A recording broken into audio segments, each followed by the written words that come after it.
हुकूमत और नैब आमने सामने आ गए हैं। नैब के दावों में तजाद नजर आ रहा है और हुकूमत भी अपनी तमाम नाकामियां नैब पर डालती नजर आ रही है। 3 दिन पहले वजीर आजम के मामले खुसूसी ताबिश गौहर ने नैब के हवाले से संगीन इल्जामात लगाए और फिर नैब ने ताबिश गौहर के इल्जामात के जवाब में कुछ दावे किए, जिनमें से नैब के अक्सर दावे हकाइक और दस्तावेजात के मुताबिक दुरुस्त नहीं हैं।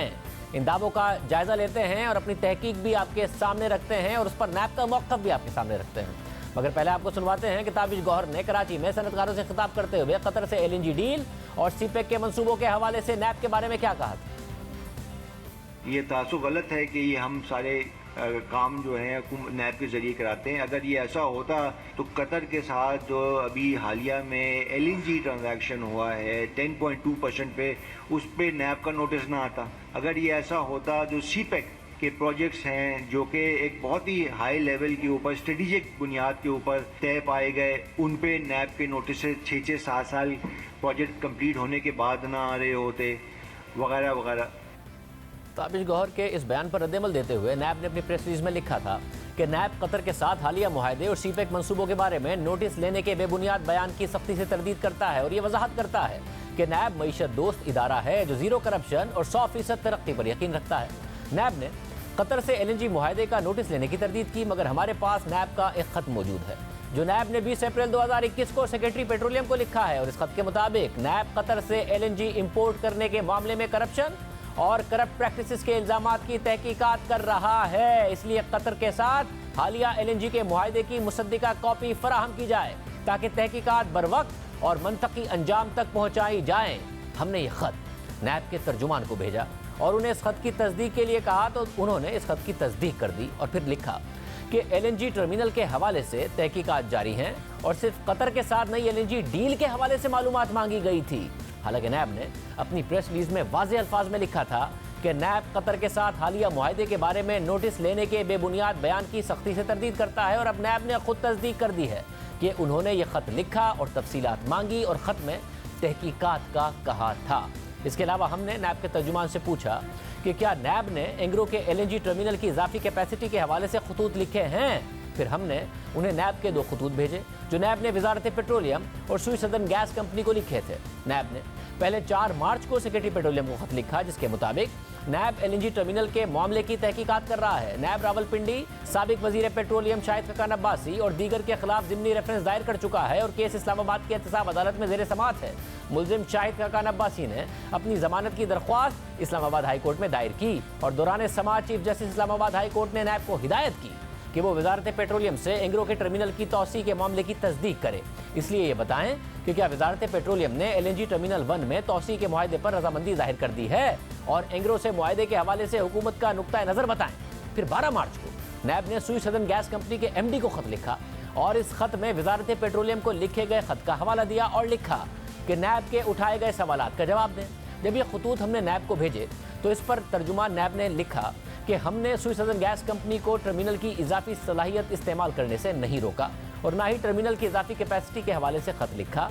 ये इल्जामात बेबुनियाद है और हम मुशीर तवानाई के बयान को मुस्तरद कर चुके हैं। नैब ने LNG केस में रेफरेंस दायर किया हुआ है जो अदालत में ज़ेर समाअत है और ख़त में नैब ने इस्लामाबाद हाई कोर्ट के हुक्म पर मालूमात तलब की हैं और SSGC को इजाफी कैपेसिटी के हवाले से नहीं रोका है। नैब ने सुई सदर्न गैस कंपनी से मुआहदे के हवाले से तफसीलात मांगी और हुकूमत ने इसे बुनियाद बनाकर LNG टर्मिनल की इजाफी कैपेसिटी इस्तेमाल न करने का इल्ज़ाम नैब पर लगा दिया। यह मौक़िफ़ इख्तियार किया कि नैब ने खतूत लिखे, इसलिए SSGC ने इजाफी कैपेसिटी की इजाज़त नहीं दी और टर्मिनल 1 से इजाफी गैस हासिल करने का मामला ठप हो गया। हुकूमत ने सारी की सारी जिम्मेदारी नैब पर डाल दी। इस हवाले से एंग्रो के सदर गयास खान ने भी हमारे प्रोग्राम में तस्दीक की कि अगर नैब का केस रुकावट था तो कैसे 2020 में ECC फिर कैबिनेट कमेटी ऑन एनर्जी और काबीना ने इजाफी कैपेसिटी इस्तेमाल करने की मंजूरी दे दी। क्या नैब का केस जो है इस टर्मिनल के हवाले से वो रुकावट है जिसकी वजह से नहीं हो पा रहा है ये? आप मुझे एक बात बताएं, 2019 में ECC ने अप्रूव किए TPA रूल्स, 2020 के अंदर ECC अप्रूव करती है, CCOE अप्रूव करती है, कैबिनेट अप्रूव करती है। आपके ख्याल में क्या ये समरी लॉ डिवीजन नहीं गई होगी? आप ये सवाल उनसे पूछें। यानी कि ये सारा काम अगर नैब का केस रुकावट होता तो ये सारे काम ना होते जो इतनी सारी कैबिनेट और ये सारी की सारी समरीज अप्रूव होती गई हैं। और ये सवाल मेरे ऊपर नहीं बनता, लेकिन मैं आपको बता रहा हूं कि अगर कैबिनेट के फैसले हो, कैबिनेट का फैसला हो रहा है पहले टर्मिनल के ऊपर जिसकी इन्वेस्टिगेशन को का पूरे पाकिस्तान को पता है, तो क्या वो लॉ डिवीजन से नहीं पूछेंगे? ओके, मैं फिर आपसे जो सवाल बनता है मैं वो पूछ लेता हूँ कि अगर मसला नहीं है तो क्योंकि केस आपके ऊपर भी है तो आपको कोई खौफ नहीं है। आप कह रहे हैं कि जी हुकूमत हमें कहेगी हम 780 रखने को तैयार हैं, हमें कोई नैब के केस का और कोई मसला नहीं है। नहीं, हुकूमत अगर हमसे कहेगी कि जी आप 780 का शिप रखें और हम थर्ड पार्टी एक्सेस रूल्स पे काम कर रहे हैं, 100 बिस्मिल्लाह, हम तो 2 साल से ये कह रहे हैं, हम क्यों नहीं कहेंगे ये बात? शाहजेब, मुल्क के लिए क्या बेहतर है? यहाँ हुकूमत जवाब दे नजर आती है और अपनी नाअहली की जिम्मेदारी नैब पर डालती नजर आती है कि पहले उमर अयूब और नदीम बाबर टर्मिनल की इजाफी कैपेसिटी इस्तेमाल ना करने की वजह सिंध हुकूमत को करार देते रहे कि वो 17 किलोमीटर की पाइपलाइन बिछाने नहीं दे रही है। जब पाइपलाइन बिछ गई है तो नैब पर जिम्मेदारी डाली जा रही है। देखिए माजी में क्या होता रहा।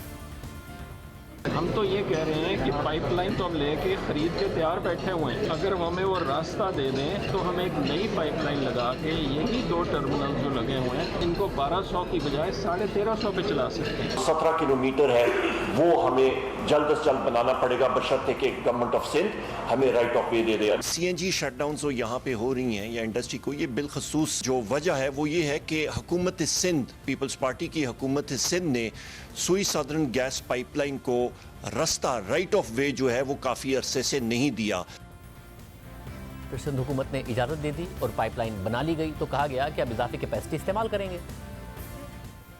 हमारे टर्मिनल फुल कैपेसिटी पे चलेंगे, पूरा दिसंबर, पूरा जनवरी, दिसंबर का महीना 1200 पे चलेंगे, जनवरी में हम 1400 का रेंज कर रहे हैं क्योंकि इंशाल्लाह हमारी जो पाइपलाइन थी जो हमने सिंध गवर्नमेंट से इजाज़त लेके बनानी थी वो मुकम्मल हो गई होगी। खुशी महसूस करता हूँ आप सबको बताते हुए कि 2 दिन पहले हमने ये लाइन कंप्लीट कर लिया, 2 दिन पहले।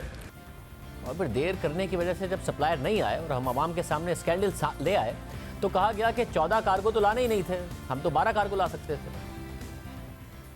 जनवरी में हमने अगर 14 कार्गो प्लान किए थे, हमारे पास कैपेसिटी तो 12 की है, 1200 के हमारे पास रीगैस फैसिलिटी है, हमने 14 ऑर्डर नहीं करने थे। और अब जब फिर बहरान आया है तो जिम्मेदारी नैब पर डाल दी गई है। इसके अलावा नैब ने अपनी प्रेस रिलीज में एक और दावा भी किया। नैब ने लिखा कि सीपेक मंसूबों के बारे में नोटिस लेने के बेबुनियाद बयान की भी सख्ती से तरदीद करते हैं। इस हवाले से हमारे पास 19 मार्च का एक खत है जो नैब ने सेक्रेटरी तवानाई को लिखा है और खत के सब्जेक्ट में लिखा है कि port Qasim coal power project और साहिवाल कोल पावर प्रोजेक्ट के स्पॉन्सर्स वजारत पानी और बिजली और नैब और नेपरा के हुक्काम के खिलाफ इंक्वायरी के लिए मालूमात दरकार हैं। यानी नैब इन दोनों मंसूबों से मुतालिक तहकीकात कर रहा है। अगर आप सीपेक की वेबसाइट पर जाएं और वहां जाकर एनर्जी से मुतालिक मंसूबों की तफसीलात देखें तो वहां सबसे ऊपर यही दोनों मंसूबे हैं। और नैब कह रहा है कि उन्होंने सीपेक से मुतालिक कोई नोटिस नहीं लिया। इस हवाले से हमने तर्जुमान नैब से रब्ता किया और इस खत की तस्दीक के लिए कहा तो तर्जुमान नैब ने कोई जवाब नहीं दिया। फिर हमने तर्जुमान नैब को 4 मई की शहबाज राना की खबर भेजी जिसके मुताबिक ऑरेंज लाइन मंसूबा भी नैब के रडार में आ गया है और ये सीपेक का तीसरा मंसूबा है जिसकी नैब तहकीकात कर रहा है। और इसके अलावा नैब मुल्तान सखर मोटरवे और ठाकोट हवेलियां मंसूबे की भी तहकीकात कर रहा है। हमने तर्जुमान नैब से कहा कि इस खबर की तस्दीक कर दें क्योंकि इस खबर के मुताबिक नैब सीपेक के 3 मंसूबों की तहकीकात कर रहा है। तो तर्जुमान नैब ने मौका इख्तियार किया कि पूरा ऑरेंज लाइन मंसूबा ज़ेरे तफ्तीश नहीं है बल्कि सिर्फ एक कॉन्ट्रैक्टर की शिकायत पर उसके मुआहदे की मनसूखी का मामला ज़ेरे तफ्तीश है। तर्जुमान नैब ने दावा किया कि सिर्फ एक कॉन्ट्रैक्टर का मामला ज़ेरे तफ्तीश है। हालांकि हमने जो खबर उन्हें भेजी उसके मुताबिक नैब ने 1.6 अरब डॉलर्स के ऑरेंज ट्रेन मंसूबे के हवाले से तहकीकात का आगाज़ कर दिया है और 20 अरब रुपए के टैक्स इस्तना और इस मंसूबे को सीपेक में शामिल करने की वजूहात पर सवालात उठाए हैं। खबर के मुताबिक मार्च में नैब ने सेक्रेटरी प्लानिंग को खत लिखा है जिसके मुताबिक नैब ऑरेंज लाइन मंसूबे के आलात के लिए 20 अरब रुपए के टैक्स इस्तना के हवाले से पंजाब मैस ट्रांजिट अथॉरिटी के अफसरान और दीगर के खिलाफ शिकायत की तहकीकात कर रहा है। मगर नैब तर्जुमान ने कहा कि सिर्फ एक कॉन्ट्रैक्टर के मामले की तहकीकात हो रही है। इसी तरह उन्होंने मुल्तान सकर मोटरवे के हवाले से कहा कि नैब मुल्तान में इस मंसूबे के हवाले से कोई केस नहीं है। हालांकि मुल्तान सकर मोटरवे की तहकीकात का मामला एक अरसे तक खबरों की जीनत बनता रहा है। हमने आपके सामने सीपेक के कुछ मंसूबे रखे। नैब के अपने खतूत और खबरों के मुताबिक नैब उनकी तहकीकात करता रहा है और दिलचस्प बात यह है कि अब हुकूमत ये कह रही है कि सीपैक के मंसूबे तो हाई लेवल पर तय पाते हैं और नैब पर इल्ज़ाम लगा रही है कि वो तहकीकात क्यों कर रहा है, मगर खुद माजी में हुकूमत में आने के बाद भी तहरीक इंसाफ इन मंसूबों की शफाफियत पर सवाल उठाती रही, बल्कि अक्सर सीपैक मंसूबों की नैब से तहकीकात का मुतालबा भी करती रही। अक्टूबर 2019 में हमारे प्रोग्राम में पंजाब के वजीर मियां असलम ने न सिर्फ ऑरेंज लाइन मंसूबे की शफाफियत पर सवाल उठाए, बल्कि इस मंसूबे के फॉरेंसिक ऑडिट का भी ऐलान किया। 13 माह हो गए हैं आपको कि क्या आप लोगों ने जो ऑडिट किए हैं, क्या करप्शन पकड़ी है आपने इतने बड़े बड़े प्रोजेक्ट्स जो किए थे शहबाज शरीफ ने?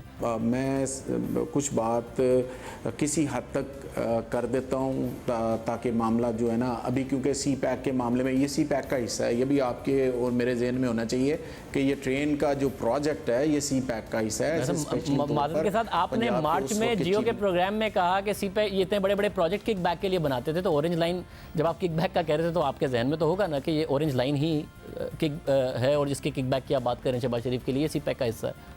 जी सर, मैं अभी भी इस पे नहीं कह रहा, मैं बिल्कुल कह रहा हूँ किकबैक इसमें बहुत ज़्यादा हुई होंगी। इसको ऑडिट भी होगा, फोरेंसिक ऑडिट भी होगा, सारा कुछ होगा।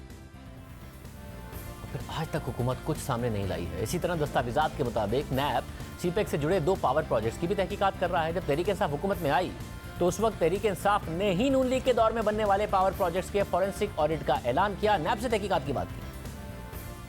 हुकूमत ने यह फैसला किया है इन तमाम प्लांट्स के ऊपर ऑडिट का हुक्म दिया गया है। 2 का जो ऑडिट है वो शुरू हो गया है और LNG के जो प्लांट्स हैं पंजाब में, ये जो प्लांट्स लगाए गए हैं इनमें नैब इसकी तहकीकात का आगाज़ कर चुकी है। इसी तरह सीपैक के तहत मुल्तान सक्खर मोटरवे के हवाले से भी कहा जा रहा है कि नैब इसकी तहकीकात कर रहा है। इस हवाले से वफाकी वजीर मुराद सईद बार बार इस मंसूबे में करप्शन और किकबैक्स की बात करते रहे। जो प्रोजेक्ट मैं आपके सामने रखना चाहता हूं है वो है मुल्तान सक्कर जो मोटरवे है। एहसन इकबाल, जावेद सादिक और शरीफ ब्रादरान, हमारे कायद ने कहा था कि ये बड़े प्रोजेक्ट इसलिए शुरू करते कि इसमें बड़े पैमाने पे इनको कमीशन मिलता है। तो एक प्रोजेक्ट जिसमें 50 अरब से ज्यादा का नुकसान पहुंचा है, सवाल ये बनता है कि ये पैसा नवाज शरीफ ने खाया, ये पैसा एहसन इकबाल ने खाया या किसके अकाउंट्स में गया? डॉक्यूमेंट्स तो मेरे पास है, पैसा तो गया पाकिस्तान के खजाने को 50 अरब से ज्यादा नुकसान पहुंचा है, ये खाया किसने है और लेना वापिस हमने किससे है? ये आप लोगों ने इसका जवाब इंशाल्लाह कमीशन देगा।